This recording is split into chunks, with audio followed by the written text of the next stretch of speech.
Si Dragon Boy, hindi yan budol. Ang mga nagsasabing budol kay Dragon Boy, maglabas kayo ng resibo na budol si Dragon Boy. Dahil kapag wala kayong mailabas na budol si Dragon Boy, hindi siya budol dahil burden of proof is on the accuser. Hindi budol si Dragon Boy. Ang budol ay yung mga may biktima, yung mga complainant, like Inday Marie, like Inday Marie. Inday Marie. Inday Marie. Like Inday Marie. Like Inday Marie. Takero, hindi ko siya pinagtatanggol si Dragon Boy. Mabait na bata yun si Dragon Boy. Matalino yun. Yun. Si Dragon Boy, mabait na bata yun si Dragon Boy. Matalino yun. Yun. No doubt. Mabait yun.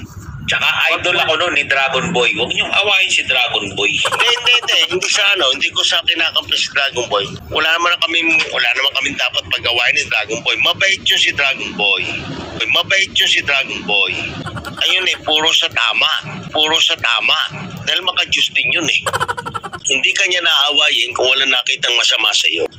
Hindi kanya naawayin kung wala nakitang masama sa iyo. Hindi kanya naawayin kung wala nakitang masama sa iyo.